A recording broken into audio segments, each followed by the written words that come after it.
ಎಲ್ಲರಿಗೂ ನಮಸ್ಕಾರ. ಸನಾತನ ಕಥನಕ್ಕೆ ಸ್ವಾಗತ. ನಾನು ಸೌಮ್ಯ ಕೃಷ್ಣ ಹೆಗಡೆ. ಸನಾತನ ಕಥನದಲ್ಲಿ ನಾನು ಇವತ್ತಿನವರೆಗೆ ಮಾಡಿರುವಂತಹ ಎಪಿಸೋಡ್ಗಿಂತ ಇವತ್ತಿನ ಎಪಿಸೋಡ್ ಬಹಳ ಬಹಳ ವಿಭಿನ್ನವಾಗಿ ಇರುತ್ತೆ. ಹಾಗೆ ಈ ಎಪಿಸೋಡ್ ಎಂಡ್ ಆದ್ಮೇಲೆ ನಿಮ್ಗೆ ಒಂದ್ಸತಿ ಆಶ್ಚರ್ಯ ಆಗತ್ತೆ. ಹಾಗೆ ಓ ಮೈ ಗಾಡ್ ಅನ್ನೋ ತರದಲ್ಲಿ ಪ್ರಶ್ನಾರ್ಥಕ ಚಿಹ್ನೆಯಲ್ಲೇ ನೀವು ನಿಂತ್ಕೊಂಡ್ ಬಿಡಬಹುದು. ಆ ತರದ ಒಂದು ಎಂಡಿಂಗ್ ಇರುತ್ತೆ. ಆ ಎಂಡ್ ಆಗೋದ್ರ ಜೊತೆಗೆ ಯಾವ ಒಂದು ಥಾಟ್ ಪ್ರೊಸೆಸ್ ಅನ್ನ ಇನಿಶಿಯೇಟ್ ಮಾಡೋದು ಉದ್ದೇಶ ಅಂತ ನಂದು ನಿಮ್ಗೆ ಗೊತ್ತಾಯ್ತು ಅಂತಂದ್ರೆ, ಇವತ್ತಿನ ಈ ಎಪಿಸೋಡ್ ಅನ್ನ ಸನಾತನ ಕಥನದ ರೆಗ್ಯುಲರ್ ಎಪಿಸೋಡ್ಗೆ ಏನಿರುತ್ತಲ್ಲ, ನಮ್ಮ ಪುರಾಣದ ಕಥೆ ಇರಬಹುದು, ವೇದಗಳ ವಿಚಾರ ಇರಬಹುದು, ಅಥವಾ ಹಿಂದುತ್ವದ ರಿಲೇಟೆಡ್ ಇರುವಂತಹ ಕೆಲವೊಂದಷ್ಟು ಕಾಂಟ್ರವರ್ಸಿಯನ್ನ ಅಡ್ರೆಸ್ ಮಾಡೋದನ್ನ ಏನ್ ರೆಗ್ಯುಲರ್ ಆಗಿ ನಾನು ಮಾಡ್ತೀನಿ, ಅದೆಲ್ಲದಕ್ಕಿಂತ ವಿಭಿನ್ನ ಯಾಕೆ ಇತ್ತು ಅನ್ನೋದು ಅರ್ಥ ಆಗತ್ತೆ. ಇದಕ್ಕೆ ಒಂದು ಪರ್ಸನಲ್ ಟಚ್ ಕೂಡ ಇದೆ, ಆಯ್ತಾ. ಸುಮಾರು ವರ್ಷದ ಹಿಂದಿನ ಕತೆ, ಒಂದು 7-8 ವರ್ಷ ಅಂತ ಅನ್ಕೊಳ್ತೀನಿ.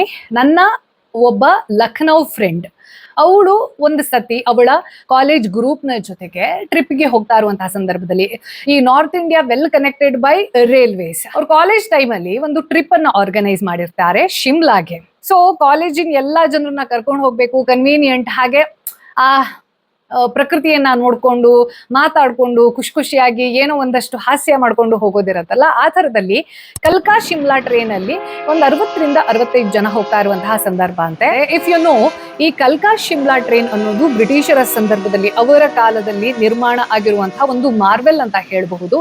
ಏನೋ ಭಾರತಕ್ಕೆ ನಮ್ಗೇನು ಕೊಡುಗೆ ಕೊಟ್ಟು ಹೋಗೋಣ ಅಂತ ಮಾಡಿರೋದಲ್ಲ. ಭಾರತದ ಸಂಪತ್ತನ್ನ ಒಂದ್ ಕಡೆಯಿಂದ ಇನ್ನೊಂದ್ ಕಡೆಗೆ ಎಷ್ಟು ಬೇಗ ಕ್ವಿಕ್ ಆಗಿ ನಾವು ಟ್ರಾನ್ಸ್ಪೋರ್ಟ್ ಮಾಡಬಹುದು. ಹಾಗೆ ಈ ಬ್ರಿಟಿಷರಿಗೆ ಭಾರತದಲ್ಲಿ ದೊಡ್ಡ ಮಟ್ಟದಲ್ಲಿ ಪ್ರಾಬ್ಲಮ್ ಆಗಿದ್ದು ಅಂತಂದ್ರೆ, ಇಲ್ಲಿನ ಟೆಂಪರೇಚರ್, ಇಂಗ್ಲೆಂಡಿನ ಟೆಂಪರೇಚರ್ ಏನಿತ್ತು, ಭಾರತದ ಟೆಂಪರೇಚರ್ ಏನಿತ್ತು, ಅದು ಅಡ್ಜಸ್ಟ್ ಆಗ್ತಿರ್ಲಿಲ್ಲ.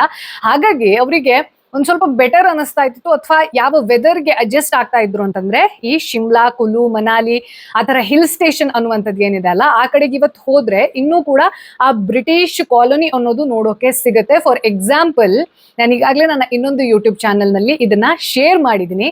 ಯಾವುದು ಅಂತಂದ್ರೆ ಲ್ಯಾಂಡೋರ್. ಭಾರತನೇ ಅಲ್ಲ ಅನ್ನೋ ತರದ ರೀತಿಯಲ್ಲಿ ಇವತ್ತಿಗೂ ಸಹ ಅದನ್ನ ಉಳಿಸ್ಕೊಂಡು ಬಂದಿದ್ದಾರೆ. ಅಷ್ಟು ಬ್ಯೂಟಿಫುಲ್ ಆಗಿರುವಂತಹ ಸ್ಟ್ರಕ್ಚರ್ಸ್ ಇದೆ, ಚರ್ಚ್ ಇದೆ, ಒಂದು ಟೌನ್ಶಿಪ್ ಇದೆ. ಯಾರು ನೋಡಿಲ್ಲ, ಇಲ್ಲಿ ಕೊಲಾಬರೇಷನ್ ಅಲ್ಲಿ ಕೊಟ್ಟಿರುವಂತಹ ಚಾನೆಲ್ಗೆ ಹೋಗಿ ಸೌಮ್ಯ ಕೃಷ್ಣ ಹೆಗಡೆಯಲ್ಲಿ ಮಿಸ್ ಮಾಡದೆ ನೋಡಿ, ತುಂಬಾ ಚೆನ್ನಾಗಿದೆ ಅದು. ಸೊ ಇಂತಹ ಪ್ಲೇಸಸ್ಗೆ ಅವರು ಇಮಿಡಿಯೇಟ್ ಲೆವೆಲ್ ಅಲ್ಲಿ ತಾವು ಬೇಗ ಅಲ್ಲಿ ಪ್ರಯಾಣ ಮಾಡಬಹುದು, ಗಿಂಪತ್ ಎಲ್ಲದನ್ನ, ರಿಸೋರ್ಸ್ ಅನ್ನ ಟ್ರಾನ್ಸ್ಪೋರ್ಟ್ ಮಾಡಬಹುದು ಅನ್ನೋ ಕಾರಣಕ್ಕೋಸ್ಕರ ಈ ಕಲ್ಕಾ ಶಿಮ್ಲಾ ರೈಲ್ವೆ ಅನ್ನೋದು ಅವತ್ತಿನಿಂದ ಏನ್ ಕಟ್ಟಿದಾರಲ್ಲ, ಇವತ್ತು ಗಟ್ಟುಮುಟ್ಟಾಗಿದೆ. ಹಾಗೆ ಯುನೆಸ್ಕೋ ವರ್ಲ್ಡ್ ಹೆರಿಟೇಜ್ ಸೈಟ್ ಅಲ್ಲಿ ಇದು ಸಹ ಒಂದು ಅಷ್ಟು ಬ್ಯೂಟಿಫುಲ್ ಆಗಿರುವಂತಹ ಜರ್ನಿ ಅಂತೆ. ಇವರೆಲ್ಲ ಅಂತಾಕ್ಷರಿ ಆಡ್ಕೊಂಡು, ಡಂಶರರ್ಸ್ ಆಡ್ಕೊಂಡು ಹೋಗ್ತಾ ಇರ್ಬೇಕಿದ್ರೆ, all of sudden tunnel number 33 ಬಂದಾಗ ನನ್ನ ಫ್ರೆಂಡ್ಗೆ ಭಯಂಕರ ಅನ್ಈಸಿ ಫೀಲ್ ಆಗಕ್ಕೆ ಶುರುವಾಯ್ತಂತೆ. ಯಾರೋ ಏನೋ ಕಿವಿಯಲ್ಲಿ ಪಿಸ್ಕೊಡ್ತಿದ್ದಾರೆ, ಯಾರೋ ನನ್ನನ್ನ ಬಾಬಾ ಇಲ್ಲಿ ಹೊರಗಡೆ ಬಂದು ನಿತ್ಕೋ, ಎಷ್ಟು ಬ್ಯೂಟಿಫುಲ್ ಆಗಿದೆ, ಇಲ್ಲಿನ ಮೌಂಟೇನ್ಸ್ ಅನ್ನೋ ತರದಲ್ಲಿ ತೋರಿಸ್ತೀನಿ, ನಿನ್ ಗೊತ್ತಿಲ್ದೋಗಿರೋ ಜಾಗ ಎಲ್ಲ ಇದೆ, ಇಲ್ಲಿ ಒಳಗಡೆ ಕುತ್ಕೊಂಡು ಏನ್ ಮಾಡ್ತಿದ್ಯಾ ಅನ್ನೋ ತರದಲ್ಲಿ ಯಾರೋ ವಿಸ್ಪರ್ ಮಾಡ್ದಂಗೆ ವೆರಿ ಅನ್ಈಸಿ ಫೀಲ್ ಆಗಕ್ ಶುರುವಾಯ್ತಂತೆ. ಹಾಗೆ ಅವಳ ಪಕ್ಕದಲ್ಲಿದ್ದ ಫ್ರೆಂಡ್ಗೆ ಶೇರ್ ಮಾಡ್ಕೊಂಡಂತೆ, ನಂಗೆ ಯಾಕೋ ತುಂಬಾ ಭಯ ಆಗ್ತಾ ಇದೆ, ಈ ಟನಲ್ ಇನ್ನು ಎಷ್ಟು ದೂರ ಇದೆ, ನಂಗೆ ಯಾಕೆ ಹಿಂಗ್ ಆಗ್ತಾ ಇದೆ, ಆಲ್ ಆಫ್ ಸಡನ್ ಆಗಿ ನಂಗೆ ಏನೋ very weird, very something is wrong ಅನ್ನೋ ತರದ್ದು ಫೀಲ್ ಬರುತ್ತೆ ನೋಡಿ, ಗಟ್ ಫೀಲಿಂಗ್. ಆ ತರದಲ್ಲಿ ಶೇರ್ ಮಾಡ್ಕೊಂಡಾಗ ಆ ಹುಡುಗಿ ಹೇಳಕ್ಕೆ ಶುರು ಮಾಡಿದ್ಲಂತೆ, ನಿನಗೆ ಗೊತ್ತಿಲ್ವಾ ಟನೆಲ್ ನಂಬರ್ 33 ಕತೆ, ಇಲ್ಲಿ ಯಾರ್ಯಾರು ಹಿಂಗ್ ದಾಟ್ಕೊಂಡು ಹೋಗ್ತಿರ್ತಾರಲ್ಲ, ಆ ಟ್ರೈನಲ್ಲಿ ಯಾರೇ ಟ್ರಾವೆಲ್ ಮಾಡಿದ್ರು ಕೂಡ 1 ಕಿಲೋಮೀಟರ್ ದೂರದ ಬಗ್ಗೆ ಇರುವಂತಹ ಈ ಸುರಂಗ ಮಾರ್ಗದಲ್ಲಿ ಟನೆಲ್ ನಂಬರ್ 33ಯಲ್ಲಿ ಬಹಳಷ್ಟು ಜನ ವ್ಯಕ್ತಿಗಳಿಗೆ ಇದೇ ರೀತಿ ಅನಿಸಿದೆ. ಇದೇ ರೀತಿ ಅನಿಸಿ ಎಷ್ಟೋ ಜನ ಈ ಟನಲ್ ಇಂದ ಹೊರಗಡೆ ಹೋಗಿ ಬಿದ್ದು ಸತ್ತೋಗಿದ್ದಾರೆ, ಮಿಸ್ಟೀರಿಯಸ್ ವೇಯಲ್ಲಿ ಸತ್ತೋಗಿದ್ದಾರೆ. ಇಲ್ಲಿ ಏನೋ ಪ್ಯಾರಾನಾರ್ಮಲ್ ಆಕ್ಟಿವಿಟಿ ಇದೆ. ಯಾಕೆ ಅಂತಂದ್ರೆ, ಇಲ್ಲಿ ಅಂದಿನ ಕಾಲದ ಬ್ರಿಟಿಷ್ ಆಫೀಸರ್ ಕರ್ನಲ್ ಬರೋಗ್ ಆತ್ಮ ಜೀವಂತವಾಗಿದೆ, ಅವನೇ ತೊಂದರೆ ಕೊಡ್ತಾನಂತೆ. ಇಲ್ಲಿ ಯಾರ್ಯಾರೆಲ್ಲ ಪ್ರಯಾಣ ಮಾಡ್ತಾರೆ, ಟನಲ್ ನಂಬರ್ 33 ಬಂದಾಗ ಅಂಥವರಿಗೆ ಇಂಥ ಎಕ್ಸ್ಪೀರಿಯನ್ಸ್ ಆಗೋದು ಸಹಜ ಅಂತ ಹೇಳಿದ್ಲಂತೆ. ಏನಿದು ಟನಲ್ 33? ಯಾರಿವನು ಆಫೀಸರ್? ಅವನ ಆತ್ಮ ಇವತ್ತಿಗೂ ಜೀವಂತವಾಗಿದೆ ಅಂತ ಹೇಳ್ತಾರೆ. ಏನ್ ಕತೆ ಇದು ಅಂತಂದ್ರೆ ಒಂದು ವೆರಿ ಇಂಟ್ರೆಸ್ಟಿಂಗ್ ಸ್ಟೋರಿ ನಮ್ಮ ಮುಂದೆ ತೆರೆದುಕೊಳ್ಳುತ್ತೆ. 1898ರ ಸಮಯ ಆವಾಗ ನಾನು ಹೇಳ್ದೆ ಅಲ್ಲ, ಈ ಬ್ರಿಟಿಷರು ಏನ್ ಪ್ಲಾನ್ ಮಾಡ್ತಾ ಇದ್ರಪ್ಪ ಅಂತಂದ್ರೆ ಭಾರತದ ಸಂಪತ್ತನ್ನ ಲೂಟಿ ಮಾಡೋಕೆ, ಹಾಗೆ ತಮ್ಮ ಆಫೀಸರ್ಸ್ ಅನ್ನ ಒಂದು ಜಾಗದಿಂದ ಇನ್ನೊಂದು ಜಾಗಕ್ಕೆ ಅಪಾಯಿಂಟ್ ಮಾಡೋಕೆ ಈಸಿ ಆಗಿ ಟ್ರಾನ್ಸ್ಪೋರ್ಟ್ ಮಾಡ್ಬೇಕು ಅನ್ನೋ ಕಾರಣಕ್ಕೋಸ್ಕರ ಈ ಕಲ್ಕಾ ಶಿಮ್ಲಾ ರೈಲ್ವೆ ಲೈನ್ ಅನ್ನ ಶುರು ಮಾಡಿರ್ತಾರೆ. ನಮಗೆ ಗೊತ್ತಿರೋ ಹಾಗೆ ಈ ಹಿಮಾಲಯನ್ ರೇಂಜಸ್ ಅಲ್ಲಿ ಇರಬಹುದು ಅಥವಾ ನಮ್ಮ ಮಲ್ನಾಡ್ ಸೆಕ್ಷನ್ ಅಲ್ಲಿ ಇರಬಹುದು, ಟ್ರೈನ್ ಕನ್ಸ್ಟ್ರಕ್ಷನ್ ಇರಬಹುದು ಅಥವಾ ರೋಡ್ ಕನ್ಸ್ಟ್ರಕ್ಷನ್ ಇರಬಹುದು, ತುಂಬಾ ಅಂತಂದ್ರೆ ತುಂಬಾ ತ್ರಾಸದಾಯಕ ಅಂತ ಹೇಳ್ಬೋದು, ಆದ್ರೂ ಸಹ ಬಿಡೋದಿಲ್ಲ. ಸೊ ಈ ಒಂದು ಲೇನ್ ಅನ್ನ ಕನ್ಸ್ಟ್ರಕ್ಟ್ ಮಾಡೋಕೆ ಮೇನ್ ಇಂಜಿನಿಯರ್ ಯಾರಾಗಿದ್ರು ಅಥವಾ ಅದರ ಸುಪರ್ದಿಯನ್ನ ಯಾರಿಗೆ ಕೊಟ್ಟಿದ್ರು ಅಂತಂದ್ರೆ one of the most decorated officers, ಅವರ ಹೆಸರು ಬಂದು ಕರ್ನಲ್ ಬರೋಗ್.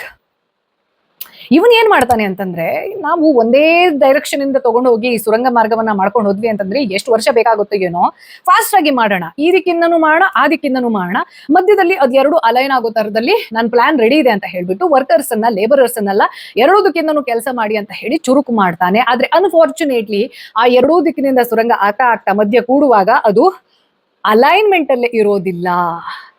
ಈ ವ್ಯಕ್ತಿ ಏನ್ ಅನ್ಕೊಂಡಿದ್ದ, ಕ್ವಿಕ್ ಆಗಿ ಮಾಡಿ ಆ ಬ್ರಿಟಿಷ್ನ ಹುಕುಮತ್ ಯಾರುತ್ತೆ ಅವ್ರನ್ನೆಲ್ಲ ನಾನು ಪ್ಲೀಸ್ ಮಾಡ್ಬಿಡ್ತೀನಿ, ವಾ ಕರ್ನಲ್ ಬರೋಗ್ ಎಂತ ಗ್ರೇಟ್ ಅನ್ನೋ ತರದಲ್ಲಿ ಇನ್ನೂ ನನ್ನ ಮರ್ಯಾದೆ ಗೌರವ ಎಲ್ಲದೂ ದೊಡ್ಡದಾಗಿ ಕಾಣಿಸ್ಕೊಳ್ಳುತ್ತೆ ಅಂತ ಅನ್ಕೊಂಡಿದ್ದಲ್ಲ, ಅದು ಎಡವಟ್ಟಾಗ್ಬಿಡತ್ತೆ.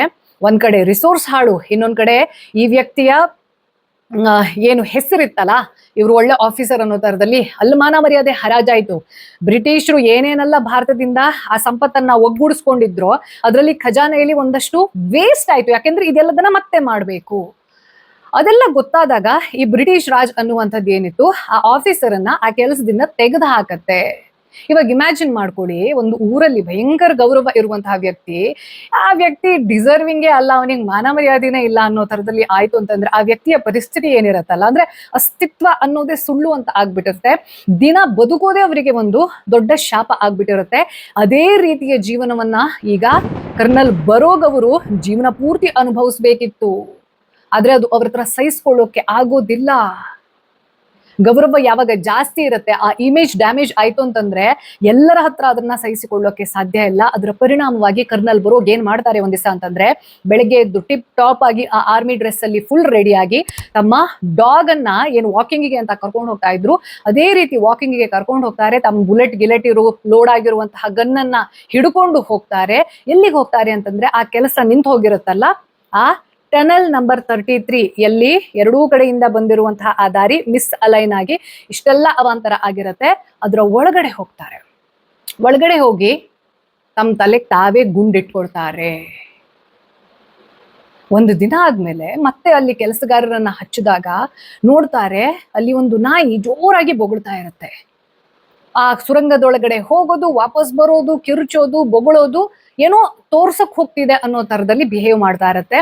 ಅದ್ರ ಹಿಂದೆ ಹೋಗಿ ನೋಡಿದಾಗ ಅಲ್ಲಿ ಒಂದು ಡೆಡ್ ಬಾಡಿ ಬಿದ್ದಿರುತ್ತೆ. ಡೆಡ್ ಬಾಡಿ ಯಾರ್ದು ಅಂತಂದ್ರೆ ಕರ್ನಲ್ ಬರೋಗ್. ಈ ವಿಷಯ ಬ್ರಿಟಿಷರನ್ನ ತಲುಪತ್ತೆ. ಹಾಗೆ ಅವರಿಗೆ ಗೊತ್ತಿರುತ್ತಲ್ಲ ಹಿಂಗೆಲ್ಲ ಆಗಿದೆ ಅಂತ ಹೇಳ್ಬಿಟ್ಟು, ಈ ಸತ್ತಿರೋರ್ಗೆ ಅಳೋರ್ ಯಾರು ಅನ್ನೋ ತರದಲ್ಲಿ ನೋಡಿ ಅವರ ಮನಸ್ಥಿತಿ. ಅವ್ರದ್ದೇ ಆಫೀಸರ್ ಏನೋ ಒಂದು ತಪ್ಪಾಗಿ ಸತ್ತು ಬಿದ್ದಿದ್ದಾನೆ, ಅವನಿಗೆ ಆ ಸತ್ತಿರೋ ದೇಹಕ್ಕೆ ಸಹ ಒಂದು ಗೌರವವನ್ನ ಕೊಡದೆ ಅದೇ ಸುರಂಗದಲ್ಲಿ ಅವನನ್ನ ಹೂತ ಹಾಕ್ತಾರೆ. ಆದ್ರೆ ಇದರ ಪರಿಣಾಮ ಆಗೋದು ಏನು ಅಂತಂದ್ರೆ, ನೆಕ್ಸ್ಟ್ ಆ ಒಂದು ಟನಲ್ ಅನ್ನ ಕ್ರಿಯೇಟ್ ಮಾಡೋಕೆ ಅಲ್ಲಿ ಸುರಂಗ ಮಾರ್ಗ ಅನ್ನುವಂಥದ್ದು ಅಲ್ಲಿ ಕೆಲಸ ಕಾಮಗಾರಿಯನ್ನ ಮುಂದುವರ್ಸಕ್ಕೆ ಯಾರು ಅಪಾಯಿಂಟ್ ಆಗ್ತಾರೆ, ಹರ್ಬರ್ಟ್ ಎಸ್ ಹ್ಯಾರಿಂಗ್ಟನ್. ಆ ವ್ಯಕ್ತಿ ಅದೆಷ್ಟೇ ಕೆಲಸವನ್ನ ಮುಂದುವರಿಸಬೇಕು ಅಂತ ನೋಡಿದ್ರು ಸಹ ಒಂದಲ್ಲ ಒಂದು ಪ್ರಾಬ್ಲಮ್ ಶುರುವಾಗತ್ತೆ. ಲೇಬರರ್ಸ್ಗೆ ಹುಷಾರಿರೋದಿಲ್ಲ. ಇನ್ನು ಯಾರೋ ಒಬ್ರಲ್ಲಿ ಏನಾದ್ರು ಖುದಾಯಿ ಮಾಡೋಕ್ ಹೋದ್ರು ಅಂತಂದ್ರೆ ಅವ್ರಿಗೆ ಏನೇನೋ ವಸ್ತುಗಳು ಸಿಗೋದು, ಅಸ್ಥಿಪಂಜರ ಸಿಗೋದು, ಯಾರೋ ಕಿರ್ಚ್ದಂಗೆ ಕೇಳಿಸೋದು, ಇನ್ನೊಂದ್ ಸ್ವಲ್ಪ ದಿನದಲ್ಲಿ ನೀರೇ ತುಂಬ್ಕೊಂಡ್ಬಿಡೋದು. ಇವತ್ ಕೆಲಸ ಮಾಡಿ ಹೋಗಿರ್ತಾರೆ, ನಾಳೆ ಬರುವಷ್ಟಿಗೆ ಅದು ಕುಸಿದು ಬಿದ್ದೋಗ್ಬಿಟ್ಟಿರುತ್ತೆ. ಇದೆಲ್ಲ ನೋಡಿದಾಗ ಅಲ್ಲಿನ ಜನಕ್ಕೆ ಒಂದ್ ರೀತಿಯಲ್ಲಿ ಡೌಟ್ ಶುರುವಾಗತ್ತೆ. ಇದು ಆಗ್ತಾ ಇರೋದಲ್ಲ ಏನೋ ಪ್ರಕೃತಿ ವಿಕೋಪ ಅಂತ ಅಲ್ಲ, ಅಥವಾ ಸುಮ್ಮನೆ ವಿಳಂಬ ಆಗ್ತಾ ಇರೋದು ಅಲ್ಲ. ನೋ ಡೌಟ್ ಅಂತ ಪ್ರದೇಶದಲ್ಲಿ ಒಂದು ಟನಲ್ ಕೊರೆಯೋದು ಅನ್ನೋದಿದೆ ಅಲ್ಲ, ಹಾಗೆ ಅಲ್ಲಿ ಆ ರೈಲ್ವೆ ಟ್ರ್ಯಾಕ್ ಅನ್ನ ಹಾಕೋದು ಕೂಡ ಒಂಥರ ಮೋರ್ ದನ್ ಇಂಪಾಸಿಬಲ್ ಜಾಬೇ, ಈಸಿ ವಿಷಯ ಅಲ್ಲ. ಆದ್ರೆ ಇಷ್ಟು ಕೋಇನ್ಸಿಡೆನ್ಸ್ ಅನ್ನೋ ತರದಲ್ಲಿ ಆ ಕೆಲಸ ಆಗದ್ದೇ ಇರೋದು, ಯಾರೋ ಬೇಕು ಅಂತಾನೆ ಇದು ಮಾಡಕ್ ಬಿಡಬಾರ್ದು ಅನ್ನೋ ತರದಲ್ಲಿ ಹಠಕ್ಕೆ ಬಿದ್ದ ಹಾಗೆ ಪ್ರಾಬ್ಲಮ್ಸ್ ಕ್ರಿಯೇಟ್ ಆದಾಗ ಅಲ್ಲಿ ಒಬ್ಬ ಬಾಬಾ ಬರ್ತಾರೆ. ಅವರ ಹೆಸರು ಬಾಬಾ ಭಾಲ್ಕು. ಇದೆಲ್ಲಾ ಸಮಸ್ಯೆಗೆ ಕಾರಣ ಏನು ಅಂತಂದ್ರೆ ಕರ್ನಲ್ ಬರೋಗ್ ಅವರ ಆತ್ಮ ಇವತ್ತಿಗೂ ಕೂಡ ತನ್ಗೆ ಗೌರವ ಕೊಟ್ಟಿಲ್ಲ, ತಾನು ಏನ್ ಇಂಟೆನ್ಷನ್ ಇಟ್ಕೊಂಡಿದ್ದೇನೆ ಅದನ್ನ ಗೌರವ ಕೊಡದ್ದೆ ನನ್ನನ್ನ ಈ ರೀತಿ ಅವಮಾನಕ್ಕೀಡು ಮಾಡಿದ್ರು ಅನ್ನೋ ತರದಲ್ಲಿ ಅತೃಪ್ತವಾಗಿದೆ ಅದು. ಹಾಗಾಗಿಯೇ ನಿಮ್ಗೆ ಅದು ತಡೆಯನ್ನ ಒಡ್ಡುತ್ತಾ ಇರೋದು ಅಂತ ಹೇಳಾದ್ಮೇಲೆ ಇವ್ರು ಏನ್ ಮಾಡ್ತಾರೆ ಅಂತಂದ್ರೆ, ನಿನ್ನ ಹೆಸರಲ್ಲೇ ನಾವು ಮುಂದಿನ ಸ್ಟೇಷನ್ ಅನ್ನ ಯಾವಾಗ ಈ ರೈಲ್ವೆ ಅನ್ನೋದು ಸಾರ್ವಜನಿಕರ ಬಳಕೆಗೆ ಓಪನ್ ಆಗತ್ತೆ, ನಿನ್ನ ಹೆಸರಲ್ಲಿ ಒಂದು ಸ್ಟಾಪ್ ಅನ್ನ ಇಡ್ತೀವಿ ಅಂತ ಹೇಳ್ಬಿಟ್ಟು ಪ್ರಾರ್ಥನೆಯನ್ನ ಮಾಡ್ಕೊಳ್ತಾರಂತೆ. ಹಾಗಾಗಿ ಆ ನಂತರದಲ್ಲಿ ಅಲ್ಲಿ ಸ್ವಲ್ಪ ಕಾಮಗಾರಿ ವಿಳಂಬ ಆದ್ರೂ ಸಹ ಅಲ್ಲಿ ಕನ್ಸ್ಟ್ರಕ್ಷನ್ ಅನ್ನೋದು ನೀಟಾಗಿ ಮುಗಿಯತ್ತೆ. ಹ್ಯಾರಿಂಗ್ಟನ್ ಅವರ ನೇತೃತ್ವದಲ್ಲಿ ಬಾಬಾ ಬಾಲ್ಕು ಅವರು ಕೊಟ್ಟಿರುವಂತಹ ಈ ಒಂದು ಉಪಾಯದ ಆಧಾರದ ಮೇಲೆ ಅದರ ಪರಿಣಾಮವಾಗಿ ಇವತ್ತಿಗೂ ಸಹ ಅಲ್ಲಿ ಬರೋಗ್ ಸ್ಟೇಷನ್ ಅನ್ನುವಂಥದ್ದು ಇದೆ. ಹಾಗೆ ಬಾಬಾ ಬಾಲ್ಕು ಅಂತ ಯಾರು ಸಹಾಯವನ್ನ ಮಾಡಿದ್ರಲ್ಲ ಅವರ ಹೆಸರಲ್ಲಿ ಒಂದು ಮ್ಯೂಸಿಯಂ ಇದೆ ಹಿಮಾಚಲ್ ಪ್ರದೇಶ ಟೂರಿಸಂ ಡಿಪಾರ್ಟ್ಮೆಂಟ್ ನಲ್ಲಿ. ನೀವು ಅಲ್ಲಿ ನೋಡಿದ್ರಿ ಅಂತಂದ್ರೆ ಇವತ್ತಿಗೂ ಇದೆ ಅಲ್ಲಿ. ಹಾಗೆ ಒಂದು ರಸ್ತೆಗೆ ಸಹ ಈ ಬಾಬಾ ಬಾಲ್ಕು ಅವರ ಹೆಸರನ್ನ ಇಡಲಾಗಿದೆ ಅನ್ನುವಂಥದ್ದು. ಕ್ರೇಜಿ. ಒಂದು ಆತ್ಮ ಹೆದರಿಸೋದಂತೆ ಭೂತ ಆಗಿ ಇವತ್ತಿಗೂ ಸಹ ಆ ಟ್ರೈನಲ್ಲಿ ಯಾರು ಓಡಾಡ್ತಾರೋ ಅವ್ರಿಗೇನೋ ಅನ್ಈಸಿ ಫೀಲ್ ಆಗೋದು ಅಲ್ಲ ಆಗತ್ತೆ ಅಂತಂದ್ರೆ, ಈ ದೆವ್ವ ಭೂತ ಆತ್ಮ ಇಂಥದ್ದನ್ನೆಲ್ಲ ನಂಬಬೇಕಾ ಅನ್ನೋ ತರದಲ್ಲಿ. ಅಂದ್ರೆ ಹೇಳಕ್ ಇಂಟ್ರೆಸ್ಟಿಂಗ್ ಆಗಿದೆ, ಬಟ್ ನಂಬಕ್ ಒಂದ್ ಸ್ವಲ್ಪ ಕಷ್ಟ ಆಗ್ತಾ ಇದೆ ಅಂತ ನಿಮ್ಗೆ ಅನ್ಸಲ್ವಾ? ನನ್ಗಂತೂ ದೇವರಾಣೆ ಅನ್ನಿಸ್ತು. ಐ ಬಿಲೀವ್ ನಮ್ಗೆ ಎಲ್ಲದೂ ಗೊತ್ತಿದೆ ಅನ್ನೋದನ್ನ ನಾನು ಹೇಳೋದಿಲ್ಲ. ನಮಗೆ ಗೊತ್ತಿಲ್ಲದೆ ಇರುವಂತಹ ಬಹಳಷ್ಟು ವಿಚಾರಗಳಿದ್ದಾವೆ, ಬಹಳಷ್ಟು ಶಕ್ತಿ ಇರಬಹುದು, ಫೇರ್. ಬಟ್ ಈ ಕಥೆಯಲ್ಲಿ ನನಗೆ ಯಾಕೋ ಕೆಲವೊಂದಷ್ಟು ಡಾಟ್ಸ್ ಕನೆಕ್ಟ್ ಆಗ್ಲಿಲ್ಲ. ಏನ್ ಡಾಟ್ಸ್? ಈ ಕರ್ನಲ್ ಬರೋಗ್ ಅನ್ನೋ ವ್ಯಕ್ತಿ ಇದ್ದ ಅಂತಂದ್ರೆ, ಅವನು ಅಂಥ ಹೈಲಿ ಡೆಕೋರೇಟೆಡ್ ಬ್ರಿಟಿಷ್ ಆಫೀಸರ್ ಆಗಿದ್ದ ಅಂತಂದ್ರೆ, ಅವನ ಸಾವಿಗೆ ಆ ಥರದ ಒಂದು ಕನಿಷ್ಠ ಗೌರವನೂ ಸಿಗದೇ ಇರೋದಿದೆ ಅಲ್ಲ, ಅದು ನಂಗೆ ಒಂಥರ ವಿಚಿತ್ರ ಅಂತ ಅನಿಸ್ತು. ಆ ವಿಚಿತ್ರವನ್ನ ಹುಡುಕ್ತಾ ಹೋದಾಗ ಇದು ಎಷ್ಟರ ಮಟ್ಟಿಗೆ ಒಂದು ಕಾನ್ಸ್ಪಿರಸಿ ಥಿಯರಿ, ಹಾಗೆ ಕಥೆ ಅನ್ನೋದು ಹೇಗೆ ಪ್ರೊಪಗೇಟ್ ಆಗ್ತಾ ಹೋಗುತ್ತೆ, ಆ ಕಥೆಯ ಮೂಲಕ ನಮ್ಮ ಇಮ್ಯಾಜಿನೇಷನ್ ಅದಕ್ಕೆ ಹೆಂಗ್ ಸೆಟ್ ಆಗುತ್ತೆ ಅನ್ನೋದನ್ನ ಇವಾಗ ನಾನು ರಿವೀಲ್ ಮಾಡ್ತಾ ಹೋಗ್ತೀನಿ. ಫಸ್ಟ್ ಆಫ್ ಆಲ್, ಕರ್ನಲ್ ಬರೋಗ್ ಅನ್ನೋ ವ್ಯಕ್ತಿ ಇವತ್ತಿಗೂ ಸಹ ಅವರ ಹೆಸರಾಗ್ಲಿ, ಅವರ ನಿಜವಾದ ಫಸ್ಟ್ ನೇಮ್ ಇರುತ್ತಲ್ಲ, ಬರೋಗ್ ಅಂತಂದ್ರೆ may be that is sir name. ಅವರ ಫಸ್ಟ್ ನೇಮ್ ಏನು, ಮಿಡ್ಲ್ ನೇಮ್ ಏನು, ಯಾವುದೇ ಬ್ರಿಟಿಷರ್ಸ್ ಬರೆದಿರುವಂತಹ ಗೆಜೆಟ್ ಅಲ್ಲಿ ಇರಬಹುದು, ಡಾಕ್ಯುಮೆಂಟ್ ಅಲ್ಲಿ ಇರಬಹುದು, ಅಥವಾ ಅಂದಿನ ಕಾಲದ ನ್ಯೂಸ್ ಪೇಪರ್ ನಲ್ಲಿ ಇಲ್ಲವೇ ಇಲ್ಲ. ಇದಕ್ಕೆ ಇಲ್ವೇ ಇಲ್ಲ ಅಂತ ಹೇಗೆ ಹೇಳಬಹುದು ಅಂತಂದ್ರೆ, ಯಾವ ಸ್ಟೇಷನ್ಗೆ ಈ ವ್ಯಕ್ತಿ ಸತ್ತ ಮೇಲೆ ಅವನಿಗೆ ಸಮಾಧಾನ ಆಗ್ಬೇಕು ಅನ್ನೋ ಕಾರಣಕ್ಕೋಸ್ಕರ ಬರೋಗ್ ಸ್ಟೇಷನ್ ಅಂತ ಇಟ್ರು ಅಂತ ಹೇಳಲಾಗತ್ತೆ. ಈ ವ್ಯಕ್ತಿಗಿಂತ ಮೊದಲು ಆ ಊರಿನ ಹೆಸರು ಬರೋಗೆ ಆಗಿತ್ತು.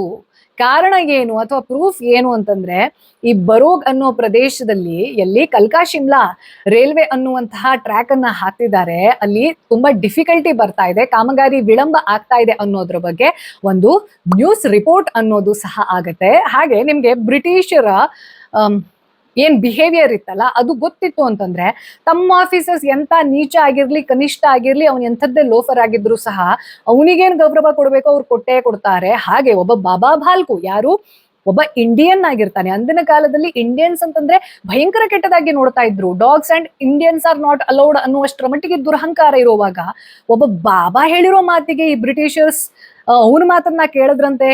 ಎಂಥ ಮೂಢನಂಬಿಕೆ ಅನ್ನೋ ತರದಲ್ಲಿ ಆಗೋ ತರದಲ್ಲಿ ಒಬ್ಬ ಡೆಕೋರೇಟೆಡ್ ಆಫೀಸರ್ ಮಾತನ್ನ ಕೇಳಿಸ್ಕೊಳ್ಬಹುದಾ ಇವ್ರದ್ದು ಅನ್ನೋದು ಕೂಡ ಪ್ರಶ್ನೆ ಆಗತ್ತೆ. ಹಾಗಾಗಿ ಈ ಕರ್ನಲ್ ಬರೋಗ್ ಅನ್ನೋ ವ್ಯಕ್ತಿ ಇದ್ದಿದ್ದೇ ಬಹುಶಃ ಸುಳ್ಳು.